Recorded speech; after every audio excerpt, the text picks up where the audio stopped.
Hi everyone, welcome to my channel, and today we're going to take a look at another horrible case with you. Elusive hopes. In the spring of 1999, the community of Southport in the United Kingdom was split into two camps. The media and television were filled with numerous interviews with Mitchell Quaye, a man who, though unremarkable at first, had become a true folk hero. His sudden popularity was sparked by a scandal, the mysterious disappearance of his wife, Lindsay Wilson. One day, she left home without a trace, leaving behind two young children. Her distraught husband appeared worried and abandoned, pleading for her to reconsider and return. Along the way, he shared details of their marital life, occasionally speaking unfavorably about his spouse. He believed her behavior was driven by a desire for a free and extravagant lifestyle. Mitchell mentioned seeing his former beloved driving around town in an expensive car, although she just passed by. Most likely, the grief-stricken mother had left her children for a wealthy fiancé. Despite the image portrayed on TV, in reality, he was enjoying a bachelor's life. As a result, one segment of the population sympathized with the lonely man, offering him attention and support. The other doubted him and suspected him of a horrendous crime. While Mitchell enjoyed widespread attention, law enforcement continued to search for the missing woman. His persona did not inspire trust, and there were complications in the case. According to Lindsay's relatives and friends, the couple's relationship was different from what her husband claimed. Everyone who knew her considered her a faithful wife and caring mother. Therefore, they were convinced something terrible must have happened to Lindsay, otherwise, she would have made contact long ago. Suspicion was fueled by Mitchell's words during a famous talk show. When the host asked if he had ended his wife's life, his guest said he would not respond to such an indecent question, then paused and added, "Wait and find out." What was the exemplary husband and father implying? Perhaps he knew more than he shared, or was he so confident in his innocence that he was just waiting for everything to fall into place? Answers to these and other questions are forthcoming. Stockholm Syndrome. This is a shocking story about the terrible consequences of Stockholm Syndrome. The term refers to the traumatic bond between an aggressor and a victim, resulting in the victim sympathizing with their aggressor and often defending and justifying their actions.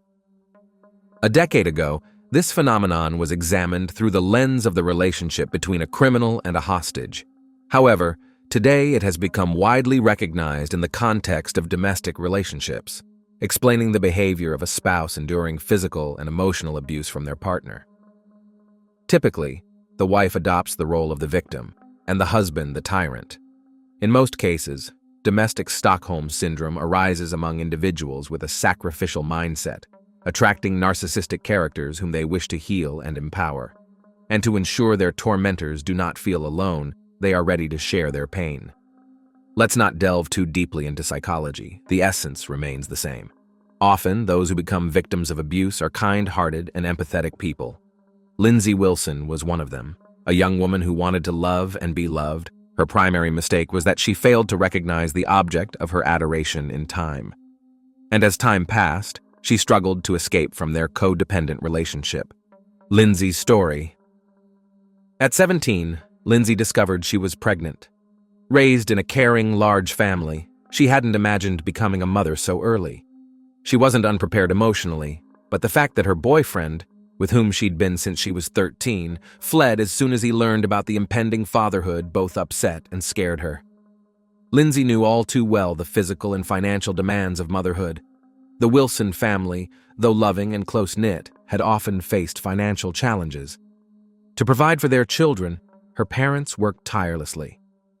Therefore, when Lindsay met Mitchell Quaye 5 months into her pregnancy, she considered it a gift of fate. Mitchell, a 20-year-old, acted like a true gentleman, being attentive and caring.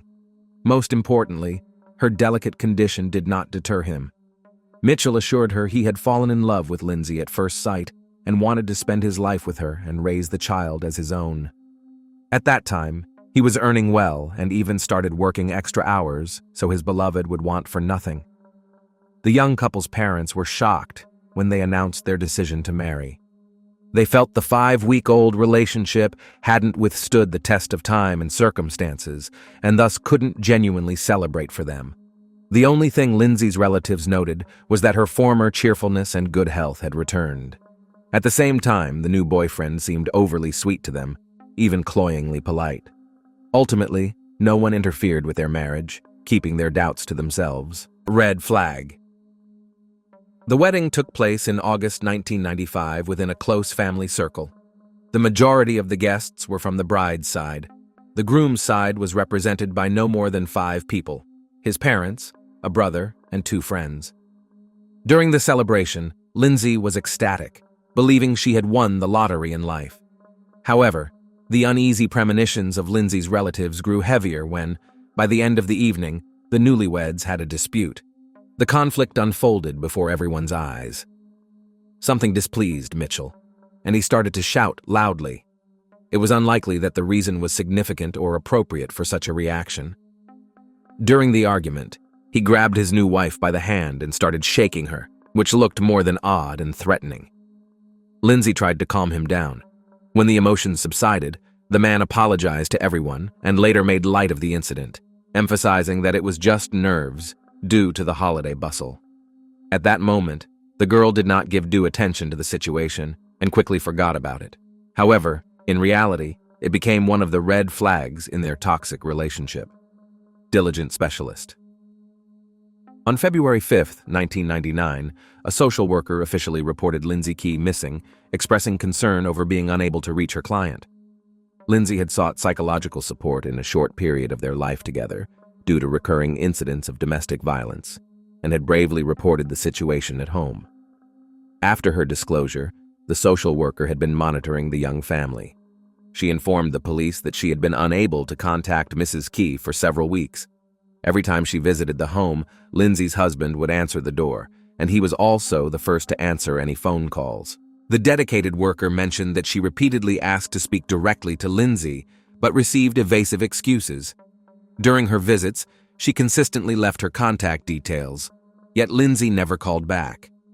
The social worker found this situation unsafe and requested a welfare check. Law enforcement responded to the report and visited the address, but were also unable to speak with Lindsay. Her husband Mitchell explained that he had not seen his wife at home for a long time, but did not consider her missing. According to him, on Christmas Eve, Lindsay had gone to a party with a friend and returned home early in the morning, somewhat intoxicated. They had an argument afterwards. Lindsay then packed her belongings and left without saying goodbye to the children. He claimed she left him for another man and no longer wanted any contact. Search efforts. The search for Lindsay began. During conversations with her relatives, officers learned that she was last seen by her family on December 11th, appearing in high spirits and looking well, and her behavior was normal. Her family had grown accustomed to her troubled marriage. Lindsay's mother also reported that she had tried multiple times to reach her daughter on December 24th to arrange a visit to give Christmas gifts to the grandchildren. Unable to reach Lindsay, she decided to visit in person. That day, Mitchell answered the door with the children and told her that his wife had left with friends and accused her of infidelity.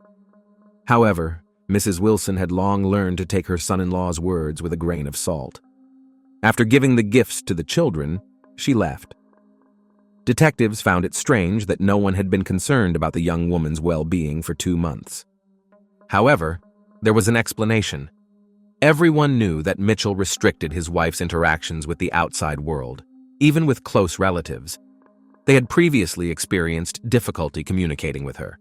Therefore, it was plausible for Lindsay to drop out of sight for a while. Nonetheless, this did not mean they were not concerned about her. The news alarmed them. Everyone asserted that she did not drink and led a modest lifestyle. Moreover, her husband had forbidden her all contact with the outside world, not to mention meetings with friends and acquaintances. Inconsistencies, everything Mr. Quaye told the police contradicted his character profile, arousing investigators' suspicions. It seemed unlikely that Mitchell could simply let his wife go, and that Lindsay would leave her children with a tyrannical husband. However, the situation demanded a thorough investigation. To this end, the police spoke with all of Lindsay's acquaintances and tried to find anyone who had seen her after the family gathering. They also questioned neighbors and requested surveillance footage from the residential complex where the couple lived and its surroundings. Unfortunately, all footage had been deleted. By the time Lindsay's disappearance was noted, some time had elapsed. However, another date was discovered when she was last seen in person. On December 15th, she was at the local post office, sending several letters and postcards as usual. Her older sister also admitted that they met that day. Lindsay had visited despite Mitchell's disapproval. The sisters had tea and a brief conversation, after which Lindsay saw her guest out.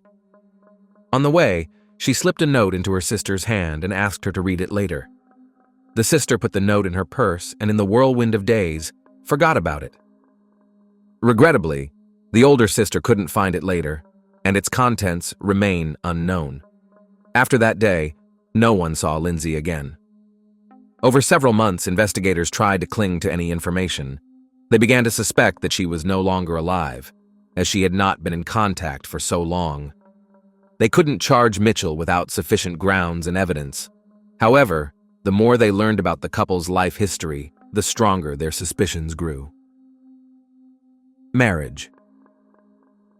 Shortly after their wedding, Mitchell and Lindsay decided to move away from their parents. They rented an apartment in Southport. Sometime later, Lindsay gave birth to a daughter named Robin. The only shadow over the joy of the new baby was her stepfather's volatile temper. After moving, the young wife fully experienced her husband's unstable moods. One moment he could be joking and laughing, the next he became unbalanced and aggressive. Trying to maintain a fragile peace at home, she didn't realize how completely she had submitted to his will. He controlled every step she took and caused a scene whenever she failed to hear the phone or answer a call. However, loud arguments were often followed by passionate reconciliations. Mitchell would kneel, beg for forgiveness, and profess his love. It seemed for a while that peace had returned to the family. But then, the cycle would start again. Conflict, reconciliation, repetition. Lindsay began to lose recognition of the man she loved. She often told her relatives about what was happening. They advised her to return home and end her suffering. But it was hard for the young woman to admit her mistake. In one interview, the Wilsons mentioned that she always lived with thoughts of the past. Each time, her husband assured her he would change and everything would be fine. As a loving wife, she wanted to believe him and waited for him to return to his former self, gentle and caring. Meanwhile, Mitchell increasingly tightened his grip and control. He forbade his wife to go out alone in the evenings and eventually restricted her from being anywhere without him. He was jealous of her every move, yet he himself was seen in dubious liaisons. Once, Lindsay confided to her older sister that she suspected her husband of infidelity. She told her about a woman who came to their home looking for him and was very surprised to learn he was married. That day, another argument erupted, but this time it escalated to physical violence. Gradually, physical abuse became a part of their life. To prevent his wife from complaining about him and tarnishing his reputation, the man began to limit her interactions, starting with neighbors, friends, and acquaintances, and later with her family. Despite being unhappy, Lindsay still tried to maintain contact secretly, fearing being discovered and punished. At the same time, despite the evident problems, Lindsay continued to stay with Mitchell. Along with her feelings, the comfortable life he provided was a factor. He earned well, supporting her and their child, paying the bills. She truly lacked nothing financially. Second chance.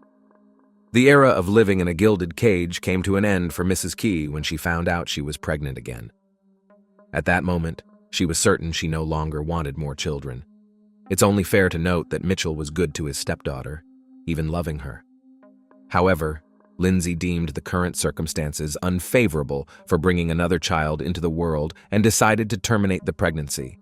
When her husband learned of this, he became enraged, hurling insults and physically intimidating her. That same evening, she packed her things, took her child, and returned to her parents' home. Her family breathed a sigh of relief. There, she proceeded with the pregnancy as she had planned. Over time, however, she began to miss her husband. He wouldn't leave her alone, frequently calling and begging her to come back. Mitchell tried everything to prove he had changed. Eventually, he managed to convince Lindsay. Initially, everything went well, and it seemed as if their old feelings had returned. The Quays were expecting another child. This peace lasted for 6 months until Mitchell had a severe anger outburst. Fortunately, he did not direct his rage at his pregnant wife, but took it out on the apartment. He smashed everything he could see, destroyed furniture, ripped doors off their hinges, and even stained the walls with blood and food remnants. He threw the television out of the window and smashed the car parked outside. The landlord demanded not only compensation for the damage and repairs, but also that they vacate the apartment. This situation worsened the family's financial position, requiring additional expenses. As a result, the couple had to take out a large loan and move to a more modest apartment. You can't run from yourself. In October 1997, their son Jack was born. The father adored the boy. However, the relationship between the spouses became increasingly tense. Throughout their married life, Mitchell frequently left home, sometimes for a few days, sometimes for a week, often over trivial or fabricated reasons. Lindsay had grown accustomed to her husband's behavior. Yet, when he abandoned her again, she filed for divorce and returned to her parents' home. Apparently, she realized she couldn't cope with the separation on her own. Therefore, she reached out to a local charity that assists women in difficult life situations. They helped her find subsidized housing in another city. Lindsay feared that Mitchell would discover her new address or phone number, so she took measures to distance herself from him. After he made several threats, she even obtained a restraining order from law enforcement. With the help of a therapist, she began to rebuild her life. She started a journal where she documented her life and experiences, intending to leave it to her children so they would never repeat her mistakes. The entries confirmed the relatives' claims about the difficult dynamics within the family. Despite her precautions, Mitchell discovered her phone number and incessantly called, demanding to see his son. With her newfound freedom, Lindsay felt lonely, and after a short time, she could not resist his persistence. They began communicating and seeing each other again, and eventually moved back in together. The mother of two was ashamed to admit her own weakness, so she told no one about it. Nevertheless, the secret came out. Relatives and friends were shocked and disappointed by the reunion with the tyrant. They couldn't understand why she had let him back into her life. Mitchell remained unpopular with Lindsay's relatives. They too wanted nothing to do with him. Ultimately, their communication nearly ceased. Despite all efforts, Lindsay repeatedly returned to the abusive relationship. Thus, her circle saw no point in trying to save her anymore, accepted the situation, and stepped back. However, this time, her decision proved to be fatal. Villain in disguise. At the outset of the investigation into Lindsay's disappearance, Mr. Quaye was initially helpful in the search efforts. However, as the case gained media attention, his focus shifted dramatically. He turned his misfortune into a public spectacle, becoming a media figure in the process. As Mitchell invited more journalists into his home, his abundant media appearances began to seem less genuine, with viewers often noting a smirk on his face. Lindsay's parents considered their son-in-law to be involved in their daughter's disappearance, and detectives also viewed him as the prime suspect. Yet, the lack of direct evidence tied their hands. Searches were conducted not just at the couple's home, but throughout the area. After a provocative question during a televised interview, the antagonist became even more brazen, even declaring that the time would come when his wife's family would have to apologize for their suspicions. On the eve of the holiday season, Mr. Quaye sent a postcard to the lead investigator on the case. Attached to it was a pack of hair dye. Instead of a festive greeting, Mitchell wrote, "I hope this covers your gray and gives you a bit more confidence," mocking the detective and displaying his own arrogance. In the media, he had already played the victim of not only marital infidelity, but also of harsh treatment by authorities. To put this upstart in his place, the investigation team gave an interview. Without revealing all the details of the case, they hinted that the well-known family man was not who he claimed to be. Tarnished reputation. In February 2000, Mitchell Quaye found himself at the center of a scandal. It became known that he had been forging his wife's signature to receive social benefits, serving as another indirect proof of his involvement in Lindsay's disappearance and presumed demise. The investigators wanted to latch onto a financial motive. However, the suspect's popularity worked in his favor. Many supporters emerged, arguing that as a single father, he had every right to financial assistance. These circumstances hindered the detectives' ability to bring the charges they desired. Nevertheless, they managed to charge him with fraud.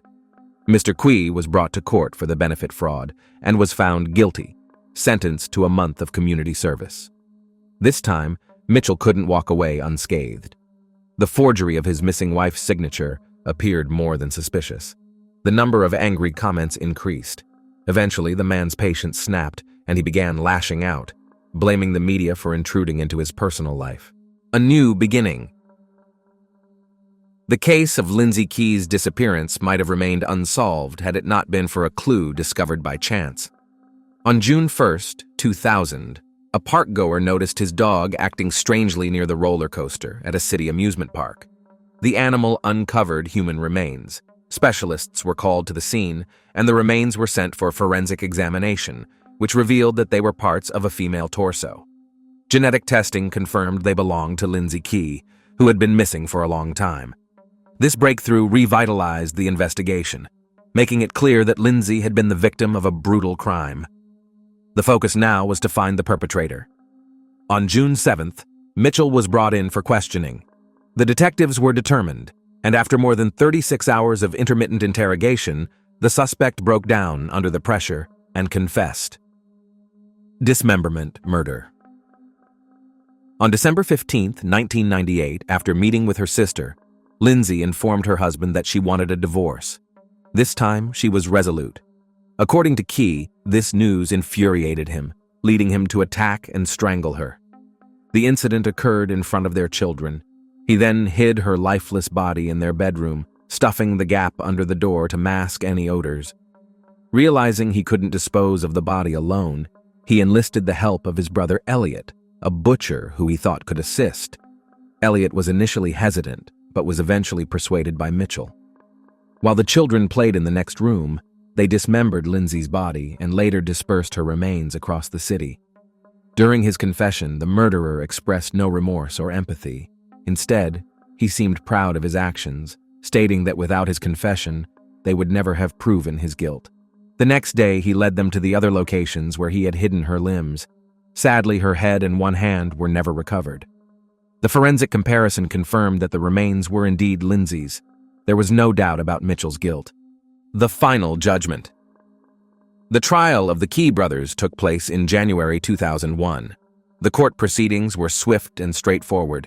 Mitchell was found guilty of first-degree murder and sentenced to life in prison with the possibility of parole after 17 years. The court-appointed psychiatrist noted that the defendant showed all the signs of being a narcissist with sadistic tendencies. His brother Elliot received a 7-year sentence for his role in concealing the crime. Lindsay's children were taken in by her maternal grandparents, who gave them their surname. Just 3 months after the sentence was handed down, another tragedy struck the Wilson family. One of Lindsay's older brothers, unable to cope with the shock, took his own life in the attic of their family home. In his farewell note, he wrote that he saw no point in continuing in such a cruel world and wished to reunite with his sister. As of 2017, Mitchell Quaye has been eligible for parole.